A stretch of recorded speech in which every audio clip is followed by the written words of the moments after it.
साल की आखिरी एकादशी पर जिस घर में भगवान विष्णु को लगाया जाता है इन चीजों का भोग, उस घर में कभी नहीं होती धन की कमी।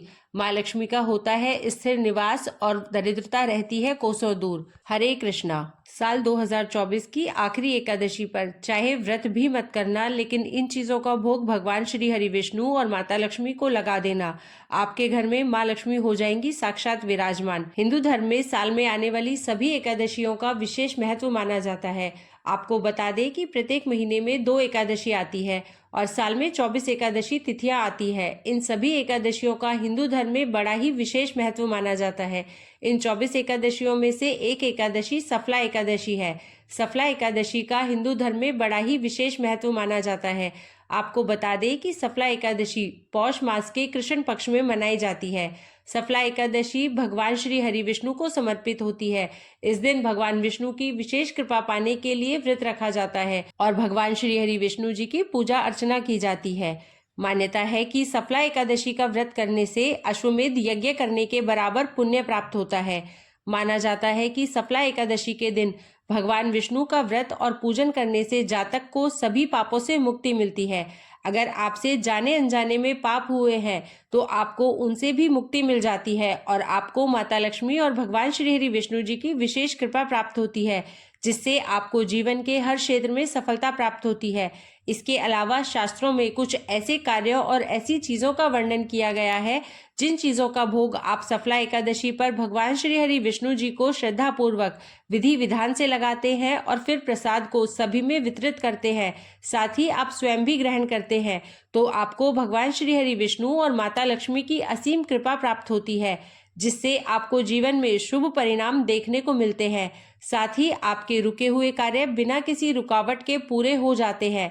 ऐसे में इस वीडियो के माध्यम से आप सभी को बताएंगे कि साल 2024 की आखिरी एकादशी कब है और इस एकादशी पर भगवान विष्णु की पूजा के लिए शुभ मुहूर्त क्या रहने वाला है।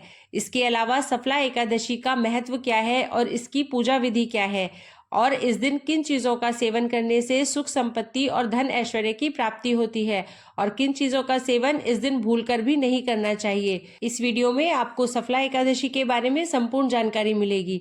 इस वीडियो को देखने के बाद आपको कोई और वीडियो देखने की जरूरत नहीं पड़ेगी, लेकिन उससे पहले अगर आप भी चाहते हैं कि भगवान श्री हरि विष्णु जी और माता लक्ष्मी जी का आशीर्वाद आप पर और आपके परिवार पर सदैव बना रहे, तो इस वीडियो को लाइक करें और चैनल को सब्सक्राइब कर ले और कमेंट बॉक्स में सच्चे दिल से जय श्री हरि विष्णु जय लक्ष्मी माता लिखकर अपनी हाजिरी जरूर लगाएं।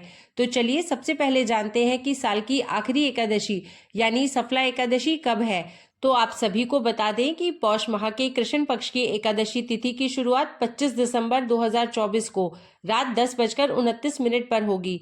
फिर इस तिथि का समापन 27 दिसंबर को रात 12:43 पर होगा। ऐसे में उदया तिथि के अनुसार 26 दिसंबर 2024 को सफला एकादशी का व्रत रखा जाएगा।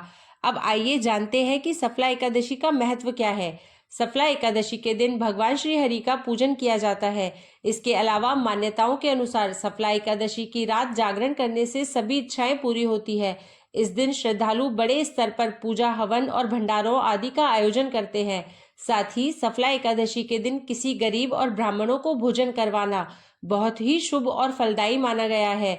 इसके अलावा सफला एकादशी के मंगलकारी व्रत को पूरे विधि विधान और श्रद्धा पूर्वक करने से मनुष्य को मृत्यु के बाद विष्णु लोक की प्राप्ति होती है। इसी के साथ इस व्रत से मानव जीवन में भी सुखद जीवन की प्राप्ति होती है। तो यह थी सफला एकादशी का महत्व। चलिए अब जानते हैं सफला एकादशी की पूजा विधि के बारे में। सफला एकादशी के दिन भगवान श्री हरि विष्णु की पूजा करने से प्रभु की कृपा से हर कार्य में सफलता प्राप्त की जा सकती है। ऐसे में आपको सफला एकादशी के दिन प्रातःकाल ब्रह्म मुहूर्त में उठकर स्नान आदि करके भगवान विष्णु का स्मरण कर व्रत का संकल्प लेना चाहिए। फिर स्नान आदि के बाद पूजा की तैयारी करें। इसके लिए चौकी पर पीले रंग का वस्त्र बिछाकर भगवान विष्णु की मूर्ति या चित्र स्थापित करें। फिर भगवान को गंगा जल से स्नान करवाकर नए वस्त्र पहनाएं और तिलक लगाएं।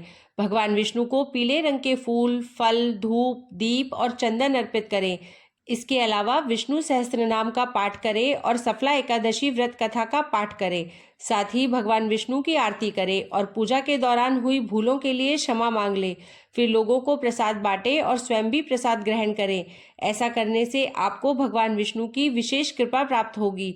तो यह थी सफला एकादशी की पूजा विधि। आइए अब जानते हैं सफला एकादशी पर भगवान विष्णु को किन चीज़ों का भोग लगाना चाहिए और किन चीज़ों का सेवन करना चाहिए। लौकी यानी घिया। लौकी सफला एकादशी पर खाई जाने वाली एक महत्वपूर्ण सब्जी है। लौकी यानी घिया को हल्के मसालों के साथ सेंधा नमक डालकर तैयार किया जाता है। लौकी भगवान विष्णु को विशेष प्रिय है और इसे माता लक्ष्मी को भी अर्पित किया जा सकता है। इसके अलावा यह शरीर को ठंडक प्रदान करती है और पाचन के लिए लाभकारी होती है। सीताफल। सफला एकादशी के दिन कद्दू यानी सीताफल का सेवन अत्यंत शुभ माना जाता है। धार्मिक मान्यता के अनुसार कद्दू भगवान विष्णु को अत्यधिक प्रिय है और इसे माता लक्ष्मी भी पसंद करती है। कद्दू को सात्विक तरीके से तैयार किया जाता है। सीताफल का सेवन करने से शरीर में ऊर्जा का संचार होता है और मन शांत रहता है। यह सब्जी न केवल स्वादिष्ट होती है बल्कि स्वास्थ्य के लिए भी लाभकारी होती है। सफला एकादशी पर सीताफल खाने से भगवान श्री हरि विष्णु और माता लक्ष्मी का आशीर्वाद प्राप्त होता है, जिससे जीवन में सुख समृद्धि आती है। साथ ही घर में भी सकारात्मक माहौल बना रहता है। शकरकंद। शकरकंद एक सात्विक और पौष्टिक सब्जी होती है जो सफला एकादशी के दिन खाई जा सकती है। इसे उबालकर या हल्का भूनकर खाया जाता है। साथ ही शकरकंद भगवान विष्णु और माता लक्ष्मी को अर्पित किया जा सकता है। यह सब्जी स्वास्थ्य को बेहतर बनाती है और व्रत के दौरान शरीर को आवश्यक ऊर्जा प्रदान करती है। इसलिए आप सफला एकादशी पर शकरकंद का सेवन कर सकते हैं। धनिया की पंजीरी। आपको सफला एकादशी पर धनिया की पंजीरी का भोग भगवान श्री हरि विष्णु जी को जरूर लगाना चाहिए। ऐसा कहा जाता है कि यह भोग श्री हरि और माँ लक्ष्मी को अति प्रिय है। जो साधक इस दिन उन्हें यह भोग सच्चे भाव श्रद्धा पूर्वक विधि विधान से चढ़ाते हैं, उनके ऊपर माता लक्ष्मी की कृपा सदैव के लिए बनी रहती है। साथ ही आर्थिक तंगी और विवाह से जुड़ी सभी समस्याओं से मुक्ति मिलती है। चूरमे या हलवे का भोग। सफला एकादशी पर चूरमा या हलवे का भोग भगवान विष्णु और माता लक्ष्मी को अर्पित करना शुभ माना जाता है। गेहूं के आटे से बने चूरमे या सूजी के हलवे को घी और गुड़ या शक्कर से तैयार किया जाता है। इसे तुलसी के पत्तों के साथ सजाकर भगवान को चढ़ाया जाता है। मान्यता है कि भगवान श्री हरि विष्णु को तुलसी अति प्रिय है। भगवान श्री हरि विष्णु जी को लगाए जाने वाला भोग तब तक अधूरा माना जाता है जब तक उसमें विष्णु प्रिय तुलसी शामिल ना हो। इसके अलावा चूरमा या हलवा साधना और भक्ति का प्रतीक है, जिसे अर्पित करने से भगवान प्रसन्न होकर भक्तों की सभी मनोकामनाएं पूर्ण करते हैं, जिससे भक्तों को जीवन में शुभ परिणाम देखने को मिलते हैं और साथ ही बिगड़े हुए कार्य बिना किसी रुकावट के पूर्ण हो जाते हैं। इसके अलावा धार्मिक मान्यता है कि चूरमे का भोग चढ़ाने से परिवार में सुख समृद्धि आती है और जीवन की सभी बाधाएं दूर होती है। सूखे मेवों का भोग। भगवान विष्णु और माता लक्ष्मी को सूखे मेवे जैसे बादाम, काजू, किशमिश और अखरोट का भोग लगाना शुभ होता है, क्योंकि सूखे मेवे शुद्धता और शक्ति का प्रतीक होते हैं। ऐसे में सफला एकादशी पर सूखे मेवे चढ़ाने से घर में सुख शांति और समृद्धि का आगमन होता है। इसके अलावा गुड़ और भुने हुए चने का भोग सफला एकादशी पर भगवान को अर्पित करना अत्यंत शुभ माना जाता है। यह भोग सादगी और पवित्रता का प्रतीक होता है। गुड़ और चने को शुद्धता से तैयार करके भगवान को अर्पित किया जाता है। इस भोग से भगवान श्री हरि विष्णु शीघ्र ही प्रसन्न होते हैं और भक्तों को सभी संकटों से मुक्ति प्रदान करते हैं। श्रीखंड का भोग। जी हाँ, श्रीखंड सफला एकादशी पर भगवान श्री हरि विष्णु को अर्पित किया जाने वाला विशेष भोग है। इसे दही, शक्कर और इलायची के मिश्रण से बनाया जाता है। श्रीखंड का भोग भगवान को जल्द ही प्रसन्न करता है और जीवन में सकारात्मकता लाता है। इसे चढ़ाने से भक्तों की इच्छाएं पूरी होती है और उन्हें सुख शांति प्राप्त होती है। इसके अलावा भगवान विष्णु को श्रीखंड का भोग लगाने से घर से नकारात्मक ऊर्जा का दुष्प्रभाव दूर हो जाता है और घर में सुख शांति का माहौल बना रहता है। फलों का भोग। आपने सही सुना, सफला एकादशी पर भगवान श्री हरि विष्णु और माता लक्ष्मी को फलों का भोग लगाना अत्यंत शुभ माना जाता है। फलों में केला, सेब, अनार, नारियल और मौसमी फल विशेष रूप से चढ़ाए जा सकते हैं। फलों का भोग भगवान की कृपा पाने का सरल और पवित्र माध्यम है। इसे चढ़ाने से घर में सुख शांति और समृद्धि का वास होता है। ऐसे में आपको भगवान को फल चढ़ाने से पहले उन्हें शुद्ध जल से धोकर स्वच्छ थाली में सजाया जाता है।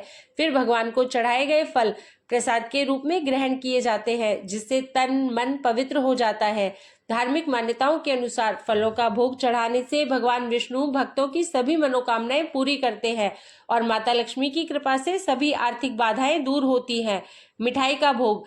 भगवान श्री हरि विष्णु और माता लक्ष्मी को मिठाइयाँ अत्यंत प्रिय है।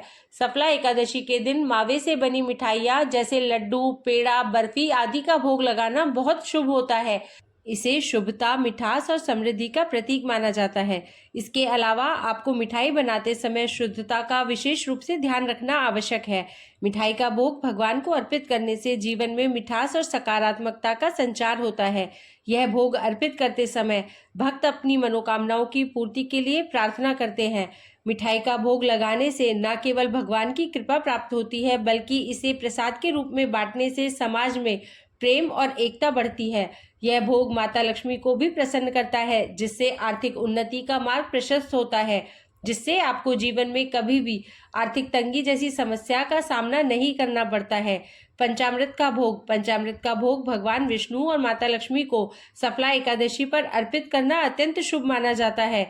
पंचामृत दही, दूध, घी, शहद और शुद्ध जल से बनाया जाता है। साथ ही इसे पवित्रता और अमृत का प्रतीक माना जाता है। भगवान श्री हरि विष्णु जी को पंचामृत का भोग लगाने से भगवान की कृपा शीघ्र प्राप्त होती है। इसे अर्पित करते समय भक्त अपने जीवन के सभी पापों से मुक्ति और कल्याण की कामना करते हैं। नारियल का भोग। भगवान श्री हरि विष्णु और माता लक्ष्मी को नारियल अत्यंत प्रिय है। सफला एकादशी के दिन भगवान श्री हरि विष्णु और माता लक्ष्मी को नारियल का भोग चढ़ाने से परिवार में सुख, समृद्धि और शांति का वास होता है। साथ ही नारियल का भोग अर्पित करने से धन संपत्ति की वृद्धि होती है और जीवन में खुशहाली आती है। खीर। सफला एकादशी के दिन भगवान श्री हरि विष्णु को खीर का भोग अर्पित करने से धन संपत्ति की वृद्धि होती है और जीवन में सकारात्मकता का आगमन होता है। तो यह थी वह चीजें जिनका भोग भगवान श्री विष्णु को लगाना चाहिए। चलिए अब जानते हैं कि सफला एकादशी पर किन चीजों का सेवन बिल्कुल भी नहीं करना चाहिए। करेले का सेवन। करेला अपनी कड़वाहट के लिए जाना जाता है और शास्त्रों में कड़वी सब्जियों को तामसिक माना जाता है। साथ ही ऐसी सब्जी शारीरिक असंतुलन का कारण बन सकती है। ऐसे में सफला एकादशी के दौरान सात्विकता को बनाए रखने के लिए करेले की सब्जी से बचना चाहिए। इसके सेवन से मन और शरीर में अशांति उत्पन्न हो सकती है। अगर आप गलती से भी इस दिन करेले का सेवन कर लेते हैं तो आपको जीवन में शुभ परिणाम नहीं देखने को मिलते हैं। साथ ही आपके बनते बनते काम भी बिगड़ जाते हैं। तुलसी की पत्तियां। आप सभी जानते हैं कि तुलसी की पत्तियां भगवान श्री हरि विष्णु को कितनी प्रिय है। मान्यता है कि तुलसी के बिना भगवान श्री हरि विष्णु जी को भोग भी नहीं लगाया जाता है। साथ ही भगवान श्री विष्णु भी तुलसी के बिना भोग ग्रहण नहीं करते हैं। इसलिए सफला एकादशी के दिन भूलकर भी तुलसी की पत्तियों को ना तो सेवन करना चाहिए और ना ही इन्हें तोड़ना चाहिए, क्योंकि तुलसी की पत्तियां तोड़ने से भगवान विष्णु के साथ साथ माता लक्ष्मी भी आपसे नाराज हो सकती है, जिससे आपको जीवन में कठिन समस्याओं का सामना करना पड़ सकता है। साथ ही आपके घर में नकारात्मक ऊर्जा का भी वास हो सकता है, जिससे आपके घर की सुख समृद्धि में भी बाधा उत्पन्न हो सकती है।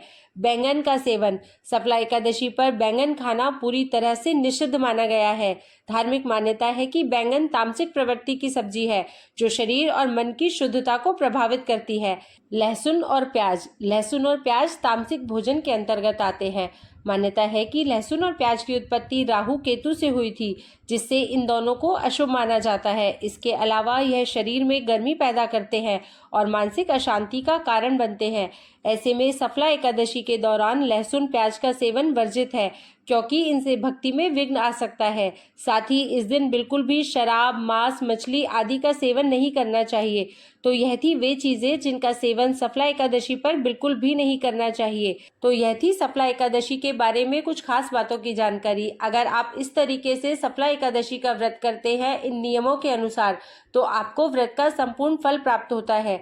तो दोस्तों, अगर आपको वीडियो उपयोगी लगा हो और अच्छा लगा हो तो वीडियो को लाइक करें, चैनल को सब्सक्राइब करें और साथ ही वीडियो को अपने दोस्तों और परिवार वालों के साथ शेयर जरूर करें।